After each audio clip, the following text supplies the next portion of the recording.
नमस्कार, महासागरच्या खरीखरीमध्ये मी ऐश्वर्या शिंदे आपलं स्वागत करते.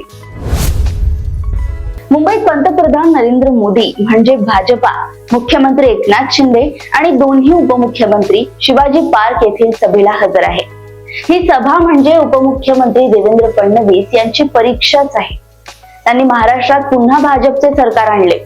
त्यासाठी त्यांनी आधी शिवसेना जोडली आणि त्यानंतर राष्ट्रवादीही जोडली.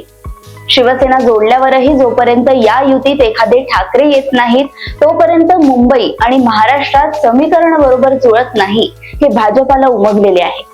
त्यामुळे उपमुख्यमंत्री देवेंद्र फडणवीस यांनी मनसे प्रमुख राज ठाकरे यांना या युतीत आणले. शिवसेना शिंदेंना मिळाली तर मोठे कॅडर उद्धवरावांकडेच आहे. मुख्यमंत्री पद निश्चितच महत्वाचे असते. त्यामुळे आज तरी महायुतीत एकनाथ शिंदे यांना मानाचे स्थान आहे.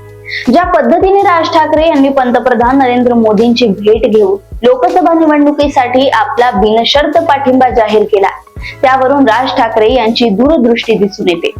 राज ठाकरे आणि देवेंद्र फडणवीस ही जोडी भविष्य काळात एनडीएला फायदा मिळवून देईल या आशेने भाजपची सर्व सूत्रे निदान महाराष्ट्रात तरी देवेंद्रजींच्या हाती देण्यात आली आहेत.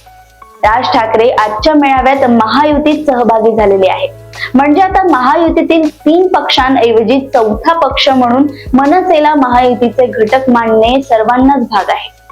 लोकसभेच्या निवडणुकीत अगदी आग्रह करून मुख्यमंत्र्यांनी 16 जागा पदरात पाडून घेतल्या आहेत. 4 जूनला कोणताही निकाल लागू, आपल्या युतीतील 2 पक्ष आणि आता राज साहेबांचा 3रा पक्ष एकसाथ राहणार आहेत हे उपमुख्यमंत्री देवेंद्र फडणवीस यांनीच सांगितले आहे. आजही महाराष्ट्रातील दोन्ही आघाड्यांच्या सभा बाळासाहेब ठाकरे यांच्या नामोल्लेखाशिवाय पार पडत नाही. ठाकरे या नावाचे गारुड शिवसेनेची स्थापना झाल्यापासून काही काळ मुंबई व आसपास आणि आता संपूर्ण महाराष्ट्रभर आहे यात शंका नाही. हे ठाकरे आता मशालवाले झाले आहेत. त्यांना कितीही आवाहने केली तरी त्यांनी परतीचे दोर कापून टाकलेले आहे.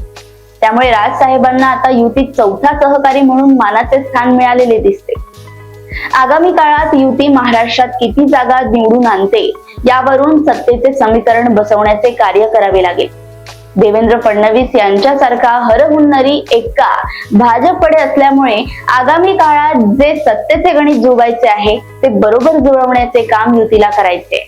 अनेकदा रुसून नॉट रिचेबल होणाऱ्या अजितरावांना भविष्य काळात मिळणारा वाटा ते या निवडणुकीत किती जागा जिंकतात यावर अवलंबून आहे.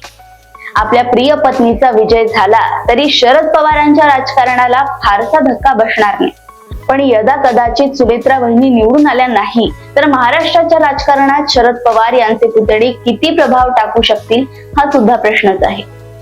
आत्ताच अजित पवार यांचे सख्खे भाऊ त्यांच्या बरोबर नाही. अजित पवार यांचे दुसरेही पुतणे आजोबांबरोबरच आहेत. तेव्हा सत्तेची समीकरणे जुळवताना या सर्व बाबींचा विचार करावा लागेल. हीच परिस्थिती मुख्यमंत्री एकनाथ शिंदे यांच्या शिवसेनेचीही आहे. एकूणच भविष्य काळात भाजपसाठी राजसाहेब महत्वाचे ठरणार आहे. युतीतील दुसरी युती म्हणजे मोदी आणि ठाकरे यांची आहे. आता अधिकृतपणे आजपासून राजसाहेब युतीचे घटक पक्ष झाले आहे. त्यांच्या या नव्या मैत्रीला किती आणि कशी पालवी फुटते यावर महाराष्ट्रातील येणाऱ्या काळातील सत्ता समीकरणे अवलंबून आहेत. ते ठाकरे आले नाहीत तर आमच्याकडे हे ठाकरे आहे आणि ते बाळासाहेबांचे पुतणे आहे. ही जमेची बाजू आहे असे मोदी साहेबांना वाटते. खरा सोक्षमोक्ष 4 जूनलाच लागेल.